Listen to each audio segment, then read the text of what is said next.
Hey, what's up guys, aarava here, and welcome back to an episode of my F1 2021 My Team Career Mode, episode number 35 today for the Japanese Grand Prix in Season 2. If you guys did miss the previous episode at the Singapore Grand Prix with a shock announcement from a driver retiring out of Formula 1 in this career mode, then definitely go check that one out. And it was just a crazy race in general, of course, with two individual wet periods in the race away from one another, a safety car in the middle of that, and it ended up being a rather good Grand Prix for us around Singapore. We've had some good ones around Singapore, and we've also had some good ones around Japan, so I'm hoping we can continue that form and momentum. But before we get into the rest of today's video, we have got a sponsor today. Yep, today's video is sponsored, and well, when I tell you the sponsor, guys, you're not going to believe it. I've been waiting for this moment for ages. Those of you who know me and follow me over on Instagram, for example, will know how much of a joy this is to say that today's video has been sponsored by Beer 52. Yes, a sponsor that I've got on a video can actually help for this sesh. Amazing. Outstanding stuff. We've only gone and got a bloody beer sponsor. This is one of the best days of my life. Right, so we're going to tuck into this as safely as we can. So what you can get and what is on offer right now with this sponsorship right here today with Beer 52 is a free case of crafted beers by themselves. All you have to do is hit the link in the description, the top line. It's beer52.com/aarava, and you need to just pay for the postage of said beer. But the actual beer itself, you're getting for free. You're getting this whole case of beer for free. Now, the important thing is, let's open it up, okay? Because I'm excited. I'm not going to lie, lads, it's right, it's repeat my interest. So Beer 52 is the world's largest beer club with over 170k members at the moment, and each month the members are sent a case like this with a different theme. If you don't like dark beers like myself, you can also ask them for light beers as well, so depending on kind of your taste basically of what you fancy, usually at the pub or whatever. And with the case you get a load of different craft beers. So we've got the Escapist right here, which is an American ale IPA, and then we've got a wheat banana clove flavored beer. Okay, very, very intriguing. And then also you get some snacks as well, and a magazine in each month as well. So, you know, basically enough for a nice little Prix, basically, before you go to the pub or go out. It's very, very nice. With this service, kind of like any good service, really, you can cancel or pause at any time. So if one month you just don't fancy it, then you can just pause. So like I said, if you want to get a free crate of beer, all you have to do is go to beer52.com/aarava and just pay for the postage and packaging of this beautiful little crate. So once again, massive shout out and thank you to Beer 52 for sponsoring this video. Let's get on with the action. Obviously, last time out was less so of a successful race for Sergio Perez and even Sebastian Vettel, really. I mean, relative, Vettel did a little bit better. He's able to re-overtake Sergio Perez in the Drivers' Championship, but both of them, I was surprised at one point, you know, they're both, you know, way out the points, down in P15 and 16 respectively, I think it was. And eventually, to be fair, Vettel did get quite lucky because there were a few late pit stops in that race. I think there was also a penalty on the last lap because Vettel went from, I think, P9 to P8 or 7, was it, on the last lap. But I never actually saw the overtake on the replay camera. So I think someone there must have got a penalty or something or other. So he gained one more free position at the very end of the race. Was able to get just a few more points, and it could go down to a few points in the championship. You know, it's been kind of yo-yoing about with, you know, Vettel did have an early period of dominance in the first third of the season, I'd say, but then Perez really stepped up once he won that Grand Prix and kind of got a bit more consistent halfway through the season, and obviously Vettel had that moment of bad luck that we mentioned before. So it's still very, very close with quite a few races to go, of course, but we are in the back end of the season, so it's also kind of getting towards crunch time in terms of every point, every race going to matter, not just for them as well. Remember, constructors fight, we are still in a fight with Aston Martin. They are still within touching distance, you know, because there's two players in each team, and as of late, Stroll, he's been looking better, you know. He got a P2 at the Dutch Grand Prix, then P7, a little bit low, but then P4, P2, that's pretty decent, very much so compared to what he was doing maybe halfway through the season with 2 DNFs there. So, you know, we can't count out Aston Martin at coming back at us in the constructors. That fight's not over, just like the fight is not over for, like, let's say McLaren chasing after Mercedes there in the standings as well. well. So we're going to kind of keep on the pressure. And in light of keeping on the pressure and kind of keeping the focus and the skills up of everyone in the team, we've got an event that's come up for the HQ facility here about whether we should allow Perez to go to the F1 Esports finale as a way to kind of boost acclaim and kind of get him there. And obviously it's good PR for the team, but it will lose him -7 racecraft. I saw that and thought, no way. I would love to send him to the Esports finale. It'd be pretty cool. I myself have seen drivers at the Esports finale in real life. It's a very cool thing when you see them there, and it's a cool spectacle. Good PR, but we can't make him lose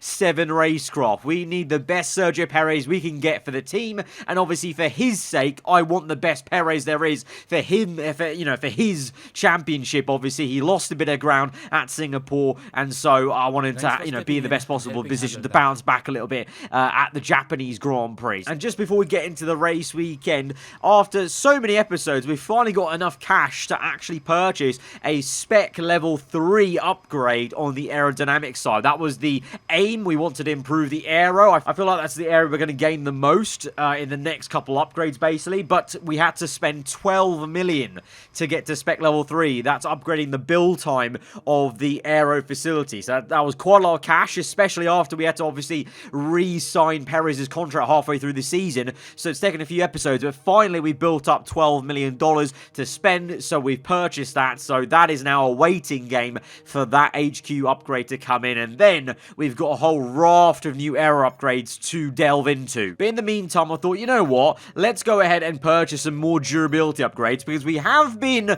a little bit on the high side in terms of where the control electronics were very, very worn out at Singapore. And to be honest, going into the race weekend, we will have to maybe do some penalties, which we'll get to in a second. So, but in lieu of that, we're going to buy some control electronics upgrades on the wear, obviously, and also some other ones as well. Not going to spend all our R&D, because I want to keep some, obviously, in case there's an R&D reset, or just for, obviously, purchasing new air upgrades that are going to come through, and unlock once we've got Spec 3. But, as I just said, we are going to have to, unfortunately, take some penalties here. We've got 2 different components that are very worn out on the engine side. Those being the energy store and the control electronics. Not, those 2 aren't major ones. We could have maybe survived with not taking a penalty on the control electronics, and even the energy store. It only affects the amount of ERS you can store, but we haven't really been running out of that.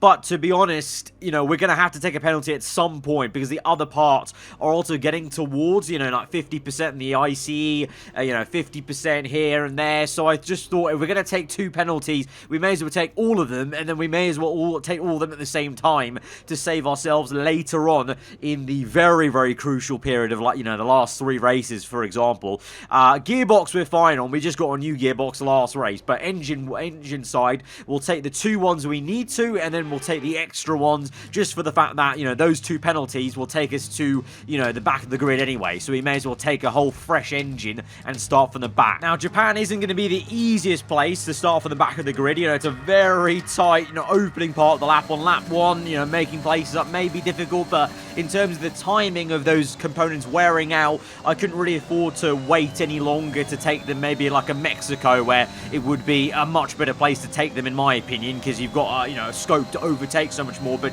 it is what it is. So we are now into the race weekend. We've got that fresh engine in the back of our car. We've just gone out for kind of a sighter lap, just to kind of get a feel for the circuit before we head into the race, basically check everything it is functional, kind of like they do in real life Formula 1, installation checks and going out in Q1 just to kind of get in a sighter and a banker and get a feeler for the car and whatnot. Was a bit of understeer, I must say, in Sector 1. Sector 3 was feeling a lot better, and Sector 2 couldn't really tell, really, but we caught up Schumacher very quickly in Sector 3. So, yeah, hopefully our car will run well. Obviously, in the hands of Perez, unless he's going to have a penalty, I don't know.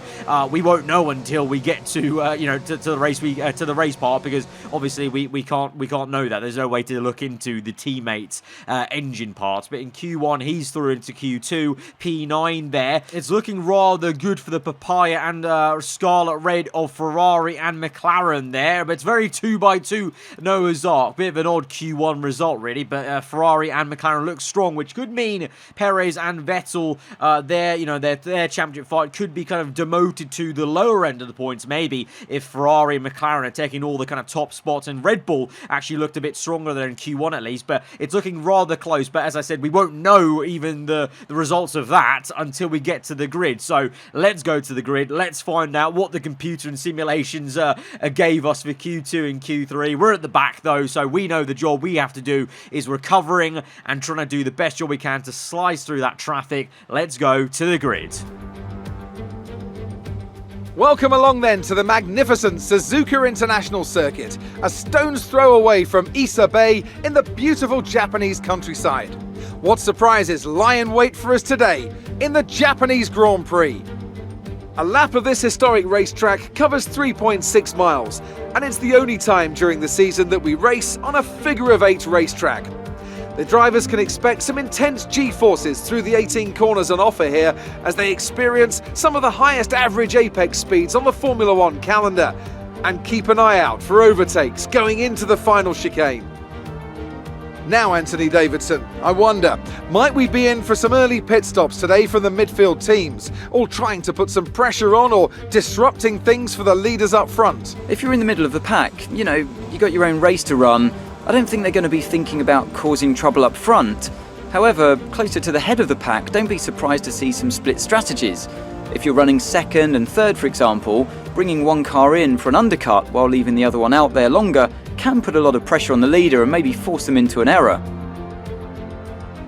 It's time to take a look at our starting grid for today's race. Daniel Ricciardo has a clear view ahead from pole position, edging out Lando Norris, who'll start from P2. Looking at the rest of today's grid, we have Sainz, Bottas, Lewis Hamilton and Russell, Vettel, Stroll, Ocon and Charles Leclerc, Gasly, Verstappen, they've taken a grid penalty, Antonio Giovinazzi and Fernando Alonso, Latifi, Perez, and Guan Yu Zhou and Callum Islet.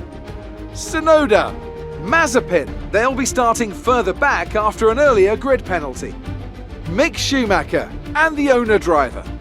And with lights out just moments away, it's time to go down to the track. Right, so it looks like both of us may be on the back foot at aarava Archer Racing because Sergio Perez there, he's down the order outside the top 10. Now, I don't know whether that's because he got knocked out in Q2, very surprisingly. I doubt it. I think what's happened is he had a penalty, a 10-place grid penalty, because that would have put him in P6, which is right by Sebastian Vettel, which would make sense. They've been kind of, very close together in a lot of these grids and races and whatnot, and I just don't buy that he got knocked out in Q2. I think he got a penalty in the sequencing. Crofty didn't mention one, but I just don't think he simply got knocked out in Q2. I think he's had to take a penalty as well. So both of us having to make our way through, which is a little concerning at this circuit, not just for, for him in the championship, us as a team versus Aston, both of them in the top 10. Gotta hope that their race pace isn't too great and that ours is pretty decent. We can all also both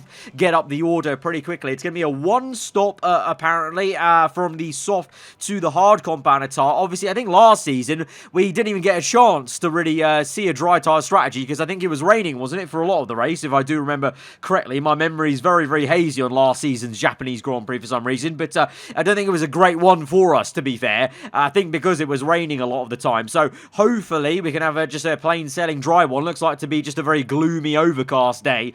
But in terms of the tire wear, well, I don't even know, actually, because it was raining last season. So that's going to be a bit of a mystery. I guess we'll just stick on the soft compound tire because I want to try and get through as quickly as we can. And everyone is actually going to go ahead and have the soft compound, it looks like. And we'll just see what we can do. And with both myself and Perez down the order, this could be a very important race for the Constructors and Drivers' Championship. Here we go to 5 red lights, the Japanese Grand Prix. We are underway, and it's a very slow start for Schumacher on the left-hand side as we're up into into P21 already. Into turn 1, though, we've got a heap of cars, and we're just trying to find a line that's going to work for us. On the outside here, we're trying to overtake Sonoda and Mazepin in the Williams up into P19, just about get ahead of the Russian, and now find ourselves behind Callum Ilott. So it's been an okay turn 1. I was hoping for a little bit more, maybe 1 or 2 more positions, but we had to be careful because, you know, that corner is so easy to get a domino effect where you kind of get caught out with the car ahead of you slowing down so much quicker than you expect. So we've survived the opening corner there, and we're now settling down into a rhythm, already pressurizing and almost pushing that Haas through that right hander. Can we make a move down the inside into the hairpin? A bit of a dive bomb, but also quite cautious because I was quite wary of Guan Yu Zhou being right there, and we could have been a little bit messy on the inside and kind of made some contact there. So trying to keep it as clean as we can, and we're actually still behind the Williams then as we get into sector 1 of the very next lap number 2. Guan Yu Zhou showing some okay pace in a straight line in the Williams to keep ahead of us, but in the corners you can see we've got the speed, but it's not as simple as that. You need to make the move, and he's parking the car so well as he squeezed me on the left as we tried to get through on the left, then tried the right, but then the corner, you know, tightens up way too much, so he's really getting the elbows out and placing the car exactly where he needs to. But now mid-corner at the hairpin, he gets on the curb a little bit too much there, and then on the exits we try and jockey for position, very, very close on the left-hand side as we both got to move left to right and weave about, trying to give each other space whilst also controlling the car. We're into P17, and now we're on the back of the Canadian Nicholas Latifi. No DRS quite yet, but it will be activated from now on. Lap number 3, but just a bit of ERS needed on the outside. A little bit brave on the outside line, and we're up into P16, and look who is ahead of us. It's Sergio Perez. He has not overtaken Giovinazzi yet. He's still down here in P15. He's made 1 move since the starting lights went out. This is very poor from our teammate, the man who's been carrying the team so far this season, the man in a championship fight with Sebastian Vettel, and he's not getting past Giovinazzi. What's happened? He was making moves left, right and centre in previous races, and, you know, making overtakes at points where I didn't think an AI would ever try and make an overtake, and he's gone for one there on the outside but can't make it. Giovinazzi holds him up, lock up there on the left hand side. We go around the outside, we're on the curb though. We need to keep it clean with Perez, so we take extra precaution there. I think if it was someone else, I definitely would have kept my foot in and tried to kind of slip down the inside, but instead we give him the space, we give him the room that he deserves as our teammate, the man who's, as I said, been carrying the team so far, so can't really get too aggressive with him. But, you know, being impatient a little bit now, you can maybe sense in the cockpit, because we're just stuck behind an Alfa Romeo. And look at the gap that is on the mini-map there. That's how much time we're losing being behind the Italian. And for the second time now, Perez goes for a move, this time on the inside. Giovinazzi squeezes him enough, and Perez again can't make the move into turn 1. And again, I'm left frustrated because I'm also being slowed down by this. So this is, well, Gio doing wonders for Alfa Romeo. I mean, it's not even for points, but he's doing wonders to hold us up. Meanwhile, Alonso on the back of Verstappen equally getting held up by a slower car in the form of Pierre Gasly, the AlphaTauri. Although I say slower car, the AlphaTauri, you know, the team is only 5 points behind Red Bull, I think, in the Constructors' Championship, and for a while they were the lead Red Bull team. Then you got Ocon, Russell to the 2 Alpines, 2x2 here, 2 Alpines, 2 Aston Martins, 2 Mercedes cars. Vettel leading at the 2 Astons, Vettel in a high P6 compared to Perez P15. So at the moment, first opening 5 laps, not amazing for Perez in terms of his fight with Vettel, and then, to be fair, not amazing for both of us to still be down here when the 2 Astons are there. And then McLaren are looking very good. Ricciardo in P1, Lando Norris P2. They're leading a 1-2 right now. Is a massive difference to what was, you know, remember back to Austria where they were having, you know, 2 double DNFs in a row.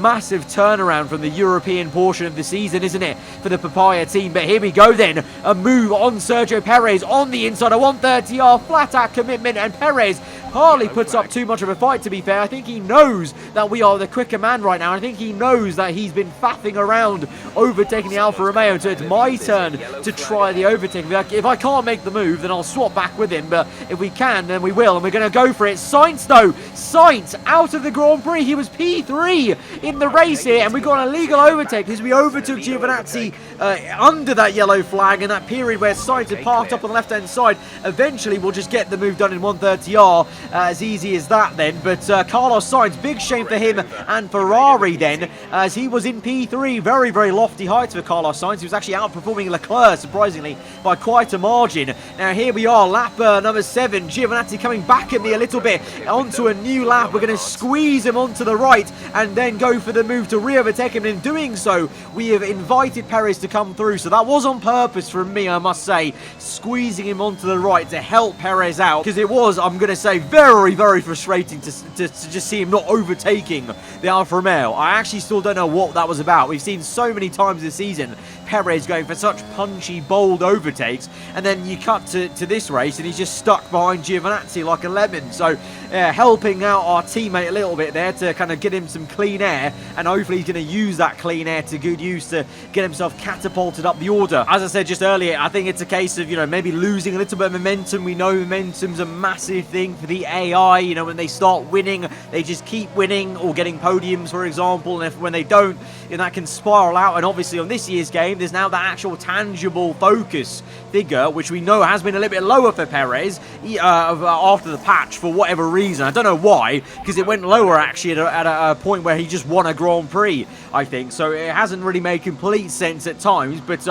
yeah, for whatever reason, he's not looking like himself in this race, and so that's a little bit, worrying for his sake, and also for us as a team. But we've made an early pit stop, you may have seen, as I've been talking about that. Lap number 8 now, we're on a set of medium tyres, because I have actively decided to do a 2-stop, because the tyre wear seemed very high on that soft set, and I was getting very little grip. So I've decided to go on a set of mediums, and we're going to go on a set of another set of soft tyres at the end of this Grand Prix. And I have a hunch that a couple of people may also join on us on that, because the tyre wear does seem to be quite high around here for Suzuka right now. And entering turn 1, Gasly coming out the pit lane, we're a bit wide on the curb. We go for this switchback left to right and get the undercut line, and it's a beautiful undercut strategy for us on Pierre Gasly as we're up into P18 now. So already that early pit stop and the fresher tyres working out for us. Gasly stayed out longer on the softs, and we've overtaken him. He was ahead of us before, and now we've got our sights on some others.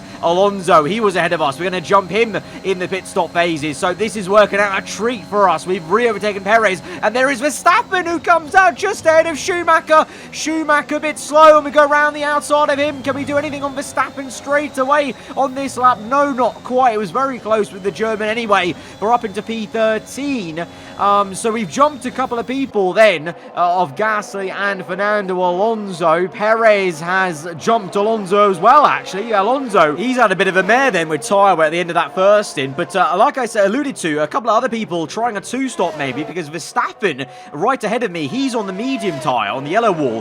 The man in the lead at the moment though is Sebastian Vettel and Lance Stroll. They are yet to pit. The two Astons are the only two cars, barring like the likes of Giovinazzi and Tsunoda, who are kind of not in the same race. They're yet to pit. Norris, Ricciardo, the two Mercedes cars have, and Vettel goes on for another lap. Vettel goes on for another lap onto lap 12. The German is really stretching those softs. He's gone 5 laps longer than I did. Stroll is finally in, but Vettel, he's just going on. So he really is becoming the tyre whisperer of Formula 1, and he's stretching that stint a lot, and that is why, maybe that's why, because Stroll, his teammate, has put on a set of mediums. So maybe Aston Martin, maybe they're not trying a 2-stop, maybe they're trying a cheeky 1-stop on a set of mediums though. That's quite that's a very aggressive strategy from soft to medium. Maybe that's the only answer I have for why Aston Martin have stretched that stint so much for Stroll and even further for Vettel. And here's a replay then in that whole kind of sequence of pit stops. This is what happened with McLaren. Lando Norris, he stayed out for one more lap compared to Daniel Ricciardo. Ricciardo was, remember, leading the race. Norris in second, but look at this on the exit. Norris on the hard compound, Ricciardo as well, but Norris into turn 1 just gets ahead of the Australian. So the McLarens have swapped, and Norris has made the overcut work. He actually made the worn tyres of the softs work better than Ricciardo's new hards, and he's jumped Ricciardo to be the lead McLaren in this race. As we now, lap 13, look to try and overtake Max Verstappen, we're right up his chuff, both of us on the medium compound, and like I said, I think both of us are trying the 2-stop. I'm definitely not trying Aston Martin's audacious 1-stop on mediums, but we go down the inside of Verstappen because he's not using his tyres to good use. He's not really closed up to Leclerc and Ocon up ahead of us on hard, so we go ahead and get the move done because we need to try and go as quickly as we can. We need to, build a gap to these cars essentially ahead of us because we will be making an extra stop, and so we need to be, we try and make a pit stop essentially ahead of them as we now overtake Tsunoda. He comes in finally, so up into P10. Leclerc going for a move on the outside of Ocon. Will the Frenchman keep his foot in? Sparking away the Ferrari. So many sparks on the outside curb there, but he's made the pass. He's up into P8, and now Ocon is the next car ahead of us. Then in the Alpine, I think Russell is further ahead of Leclerc, so a bit of an Alpine sandwich then for myself and Leclerc coming up as we go to make the move on Ocon as Norris sets the fast after the Grand Prix. Remember, he's now in the lead of the Grand Prix. Lando Norris will be send one through very easily. It's not really a send, it's kind of just aiming the car through on the inside of 130R to get the move on Ocon, and we're up into P9. But yeah, Lando Norris, he is the one that leads the Japanese Grand Prix. It's still a 1-2 though for McLaren.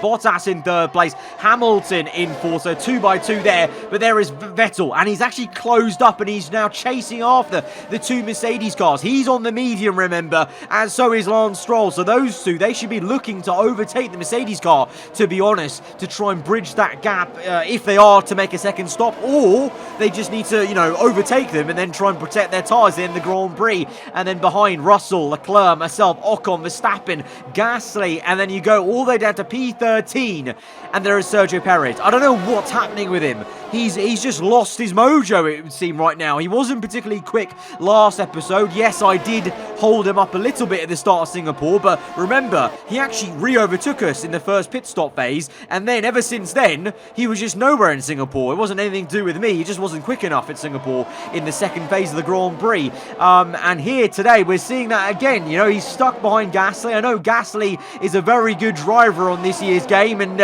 Perez makes a move on the inside, and he can't make it. He's lost the commitment. He's lost the killer instinct, and I wonder if that's the focus. And there's only so much I can do to bump up his focus, with the HQ facility, activities. I can only do what I'm given on the activity timeline, so it's a real head scratcher, really. Meanwhile, in our race, we're looking to go further even more. We're closing up to Charles Leclerc through 130R. Very good mid-apex, but Leclerc parking his car and cutting across us a little bit. We leave him a bit too late, and we have to just get out of that and brake very harshly. The rear end stepped out so much. We had to control that kind of half spin and kind of drift through the chicane to slow that down. Leclerc placing his car very late in the day. We go again, second time lucky now, lap number 17. We're both closing up on George Russell as well in the Alpine through apex. We gain a bit more speed, and on the left-hand side this time we're fully alongside him. It's a nice late break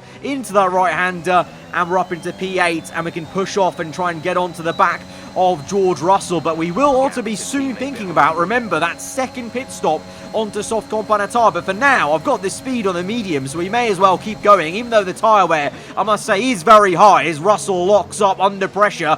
The rear end's been stepping out everywhere, but we've still got the lap time to gain on Russell because the medium tyre is just such a, the hard compound is such a slow tyre at most circuits, so we're able to still make the move, and we're up into P7 then. So good progress, but now we've got an extra pit stop to make sooner rather than later. But the pecking order is still then 2 by 2. The 2 McLarens, 2 Mercedes, they're still ahead of Sebastian Vettel. I'm being surprised by that because Vettel's shown some great pace today and, has in general. But I wonder, obviously they're trying to do that, one stop, this very aggressive one stop. So I wonder if maybe Vettel and Stroll are both biding their time to make sure they can get to the end on that medium compound tyre. So maybe that's why Vettel's not gone for the move on the Mercedes cars. Meanwhile, kind of a sit rep check on Sergio Perez. He's still stuck behind Pierre Gasly on lap number 19, and Gasly's been backing Perez into Alonso. So that's how slow those two have been, that Alonso's caught back up to them. And these three, they're kind of nowhere. There's a big gap from Gasly to Ocon, and then an even bigger gap from Alonso to Giovinazzi. So Perez has been caught up in, what we see a lot of the time in real life, kind of unfortunately, is, in dirty air, a difficult place to overtake, this circuit at times, and the tyre wear, and they're all the hard compound tyre, so there's no tyre difference. and he's just stuck there. You know, it happens in real life Formula 1, and it can happen in the F1 game as well, and it's frustrating even from my side of the garage to see that for Checo, but we can't really do too much about it. I tried to help him out earlier in the race, but I can't help him now because we're nowhere near him. We're the faster man, we're flying out in front, and now we now come in for our second pit stop. So we were looking pretty high in the positions. Now this will be a bit painful, but you know, we committed so early to the 2 stop, and unlike Aston Martin, I do not think we can get to the end on the medium tyre. I'm still doubtful Aston Martin can. I'm kind of expecting Vettel and Stroll to make a last minute, you know, second last lap pit stop like some of them did at Singapore last episode, because that is such an aggressive one-stop strategy. I know the AI are amazing at tyre wear, that's still such an aggressive one to go for, but I guess we'll kind of see how that pans out for them. And for us, we're now catching up to Fernando Alonso, Perez and Gasly, so this is going to be awkward. We could be looking at overtaking Perez, having made an extra pit stop, so that's how much his race has been hindered, being stuck behind Pierre Gasly. But we're going for a move on the Red Bull right now. Fernando Alonso on the inside. We've got the soft compound on, so we need to be flying through these 3 basically, you know, no matter how embarrassing it may be for Sergio Perez here today. But I'm kind of also still hoping that there's some tyre wear, you know, some issues to come for other cars, because otherwise we actually may only be looking for, you know, some scraps in terms of maybe one point here, because we overtake Perez with ease. He lets us through very easily on the inside there, and we're now going to make a move on Pierre Gasly, and there is Verstappen. He's in obviously for the 2 stop as well, and so with that we're up into P11 and then P10 on the move on Gasly. But like I said, everyone else ahead of me, they're all on hards apart from the Aston Martins. So now, with, you know, 4 laps to go, as much as I'm going to be quick, I don't think I'm going to be 8 seconds in 4 laps quick. So I need to now pray that people have issues with their tyres, just like was the case at the end of the Singapore Grand Prix. I think, you know, the Russian Grand Prix just gone by.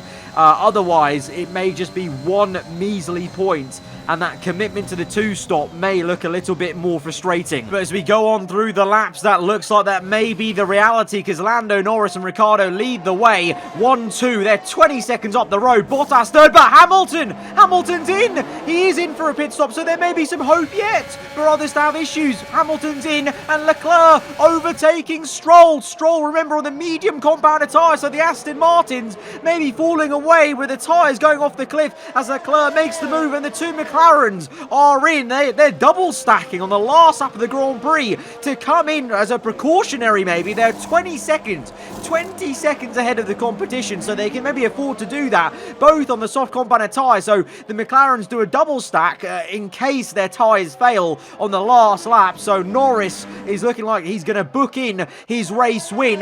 Bottas comes in. Vettel continues.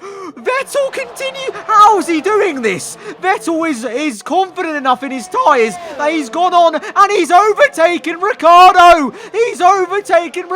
McLaren have messed that up. They had to pit 1 lap earlier. The double stack has killed them. They've lost the 1-2, and Vettel is up into P2 and into the last lap of the Grand Prix. The last couple of corners, Lando Norris will come through to win the Japanese Grand Prix for McLaren. But Sebastian Vettel, what a drive! A 1 stop from soft to medium, and he's up into P2 when others on the hard compound had to pit for an extra stop. How has he done that? How has he actually done that when other people were struggling on hards? The 2 Alpines are very high, P4 and 5, and in the end we climb up to P6 thanks to everyone else making that extra late pit stop. It's the fast lap of the Grand Prix as well, so an extra point for us today. Perez, I think, just about got some points in the end because Hamilton had a car issue on the last lap as well. But what an ending in terms of chaos with the pit stops. But a massive race for Vettel. A massive one. They've done it then, here at Suzuka. A brilliant win on this beloved figure-of-8 circuit. Anthony, tell me, what was it that helped them achieve this success? Well, this was a real team victory. They put together a solid strategy today that appeared well suited to the conditions out on track. The driver did everything that was expected of them in the moment to really execute the team's plan to perfection. A shining example of how F1 really is a team sport.